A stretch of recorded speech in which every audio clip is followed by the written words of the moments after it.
and welcome to West Ham versus Chelsea preview. My West Ham versus Chelsea preview.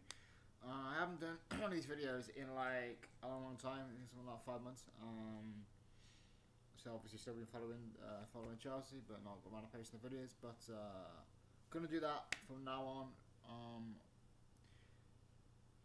A lot's happened since my last video in 5 months. We're top of the league and everything's pretty beautiful. So big game tonight. It's got past 6 UK time, got past 1 US time. We're just under hour and 45 minutes away from kickoff. No team news as of yet, and that'll be about an hour. About an hour's time. I'm going to preview the game and give you my 1 to 11. Really big game tonight, as I said, for us. Tottenham and Manchester City both won yesterday, so it's kind of like over to us now, kind of thing. We're 7 points clear of Tottenham, only 8 points clear of Man City. 12 games to go. And if we were to draw this game and then Man City beat Stoke on Wednesday, which they probably should, it's it's all of a sudden then it's only going to be 6 points with 11 games to go. Plus we still got to play Man City at Stamford Bridge as well. So I don't think the league's all sewed up yet, like some people have been making out. We're in a good position, but long way to go yet. 12 games. That's more than halfway, more than a quarter of the season to go. So a lot of football to be played. Big game tonight. Chance to get 3 points, maybe 10 clear of Spurs. West Ham themselves being in pretty decent form.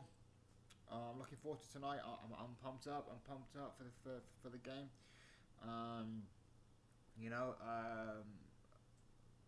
Over here in the States, it's beautiful, sunny outside, and this is going to be a big game, good atmosphere, and I'm looking forward to it. I think West Ham obviously will want to win. It'll be a hostile atmosphere. For West Ham, I think a lot will depend on whether Andy Carroll's fit, because I think he will be a striker that we've not really faced this season, or a different type of striker than we faced this season. I think with his presence, his style, I think the closest we've probably come anywhere near that is Ibrahimovic, and he's a different sort of player. So Andy Carroll, and I think he's got a history. He scored against us recently as well, so there's that. But it's going to be a big night for David Luiz and Gary Cahill. Who, by the way, David Luiz, what a lad! He's been incredible since he's joined. People wrote him off, before he even joined us, rejoined us, I should say, before he even kicked the ball for us again. And then he come in, and he's been incredible, absolutely incredible. Pleasure to watch this season. The way he's played through his knee injury as well. So quick shout out to David Luiz there. I love the guy. I love his passion. I love his warrior type attitude. And being exceptional this year. Exceptional. Really benefits from three at the back as well. So if he does have a tendency of wandering forward, you've got Conte, Matic, Fabregas. Conte and Matic really, to be honest, to cover. I think everybody's worked well for each other. That's why we're in this position, and I think we're gonna have to do that tonight. It's not gonna be 1, 2, 3, 4 players. Everyone's gonna have to play their part in what's gonna be a difficult game. I think West Ham will stick with the 4-3-2-1 formation they played recently. I mean, I read a couple of articles that they could switch to 3-4-3 for this game. I don't really see that. I think it's gonna be 3-4-3. 4-2-3-1 formation. As I said, a lot depends on whether Andy Carroll is fit for them. But I think the back four is going to be Reed and Fonte, which is hopefully Costa against Reed will be interesting. I think if we're going to win this game, or they're going to win this game again. You look at a lot of the way we win our games. It's we push our wing backs forward, they get back defending, the next minute they're putting a cross in the box. The only team to beat us with the 3-4-3 formation is Spurs, and 2-0 by Hart Lane. But But when we did that, when Spurs beat us that day, they pushed our wing backs and stifled the space. In that the church between the wing backs and the wingers, and that's what West Ham are gonna have to do tonight. We're gonna have to make sure that doesn't happen. We're gonna have to try and create the space there and push up and push Moses forward, push Alonso forward. Which, by the way, incredible as well this season. Alonso's come in, not really a big name, played for Sunderland in the Premier League, done a great job. Moses done a good job. Again, everyone's been good this year, to be honest with you. But yeah, we're gonna have to push up there. It's gonna be a big night for Cresswell against Moses, I think. West Ham, I'm hoping that put Andy Carroll against Azpilicueta. He's the shortest of the three centre backs. He's 5'10" compared to Cahill Nui, over 6 foot. I think we have to shuffle the back line. We can't really have Azpilicueta and Carroll so many starts as a matchup, because Carroll's just going to have a field day in the air if that's the case. West Ham are going to be liking that matchup. Going to be trying to get that matchup as much as they can. We're going to have to make sure that that's not something that happens in the game, assuming Carroll starts. I mean, from the indication I get, I'll be very surprised if he's not at least on the bench. If he's fit, for me, he should start. And obviously, big night from their point of view for Noble.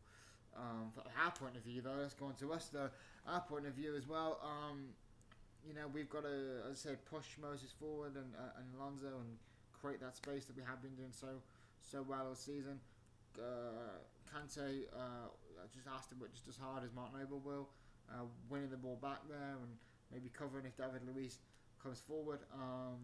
Really what we've been doing, and obviously neutralising the threat of Andy Carroll. Big night for the Luiz and Cahill for doing that. As I said, a different sort of striking than we come across this season, and set pieces as well.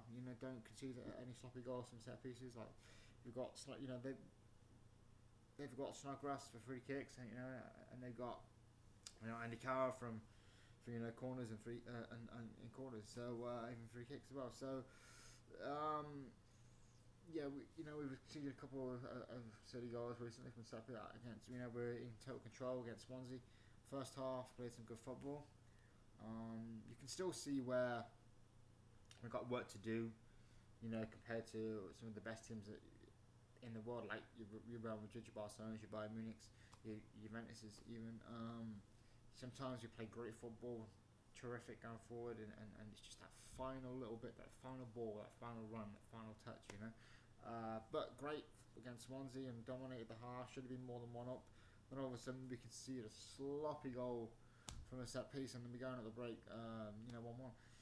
That's something we're gonna have to work on tonight, particularly with if Andy Carroll's back in the starting lineup. I do worry a little bit about that because from set pieces we've been a bit sloppy recently, and obviously Andy Carroll's a big target man for them. I said not just 10, they got Snodgrass as well, could deliver a good ball in or smash it into the back of the net. Make sure that we deal with set. That's going to be for me. That's going to be key tonight.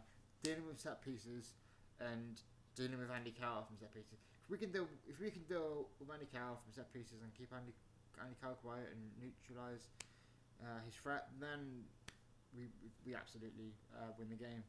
To me, I think we'll win the game anyway. But no, I'm optimistic about tonight.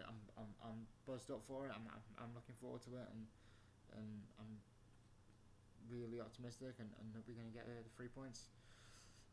Okay, so I'll do my 1 to 11. More quick, I think speaks for itself really. But Quartar in goal. I'm going to go for Azpilicueta, aka Dave Cahill Luiz. There's the back three. Moses and Alonso as the two wing backs. Kante and Fabregas as the two kind of central midfield roles. Again, I read an article that although Fabregas seems to be winning the battle of Matic, you might go for Matic tonight as a more defensive option. To me, Fabregas was exceptional against Swansea and doing incredible against Arsenal when he come on as well. The way you can just pick out a pass is unbelievable. I think he's one of the best passers if not the best passer in the Premier League, and he's got one of the best. The vision he has and the execution he has for some of his passes is incredible. I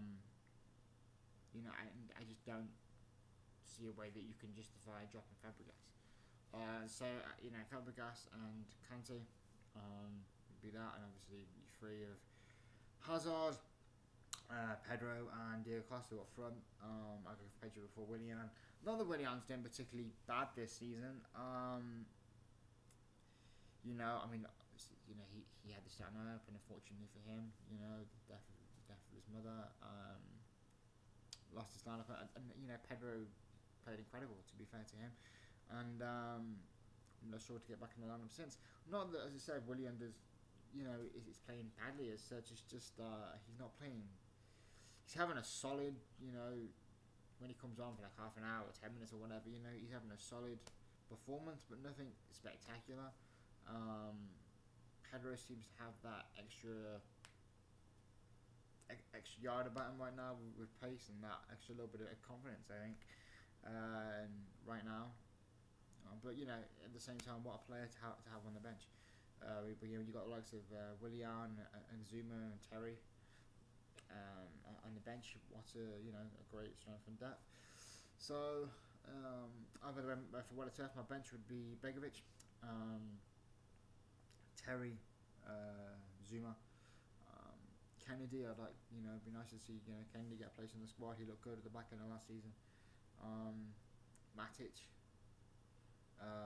Willian, and Batshuayi. So that would be my bench, and maybe Loftus-Cheek in place of Kennedy. But really, I'd like to see Kennedy and get a place in the squad. And so optimistic about tonight. The kick-off's in about an hour and a half time. Big game, as I've already said. I believe we can do it. I believe it's going to be a tough game.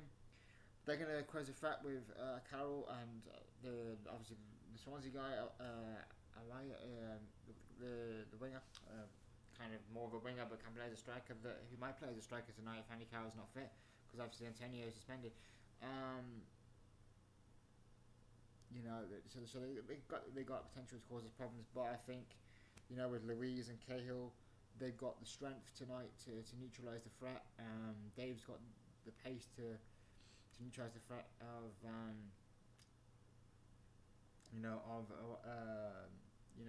Awayu. I think it's Awayu from John from Swansea. I don't know how to pronounce his last name particularly. He's not my team, so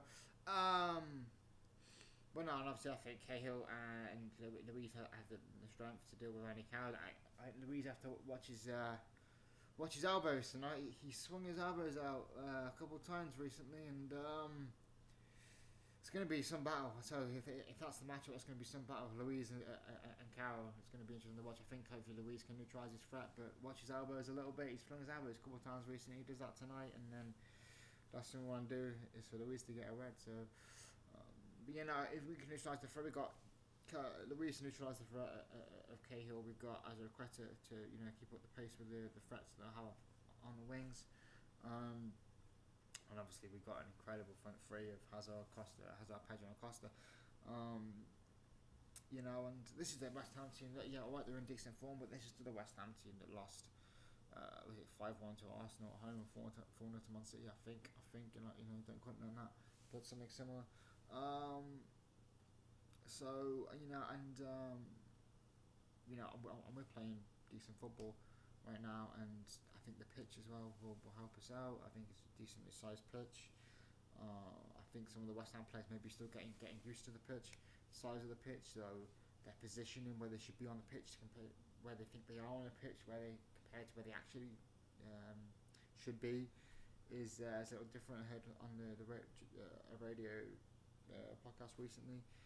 They do that tonight against Chelsea, and they're not where they think they are, or where they should be. That's going to create gaps that Hazard and Pedro, Willian, whoever, will just thrive on, and will love and will be perfect for. We're playing well. Yes, they beat us in the League Cup, but this is a completely different game with a different team. So my prediction for tonight's game, I think they're going to give us a game, to be fair, and I think they're going to have the potential to cause us problems, and I'm sure we'll have one or two scary moments, but I think we'll win tonight. I'm keeping the faith, and I'm optimistic about tonight. I really am. And I'm going to go for West Ham 1, Chelsea 3, even if that means they're pushing and we get in a counter-attack goal. Optimistic about tonight. Believe we're going to get the 3 points. And my prediction for tonight's game is West Ham 1, Chelsea 3. So there we go. That's my preview video and prediction. And 1 to 11. Hope you enjoyed tonight's game. If you're in the UK, it's on Sky Sports 1. Watch it. If you're in the US, it's on at 3 o'clock on NBCSN. Watch it, listen to it, tape it, and come over from work and watch it, whatever. It's going to be a big game, a good game, and optimistic we can get the 3 points. Let's do this, lads. Come on, Blue Boys. One of Chelsea. Let's keep the faith, believe, and let's do this. Don't let me down, lads. This is a big game. 3 points, please, please, please. 3 points tonight would be a good boost for the rest of the week and going into a big game against Man United in the FA Cup next week. Believing we can do it. Having faith in the lads. Burst up for this one. Looking forward to it.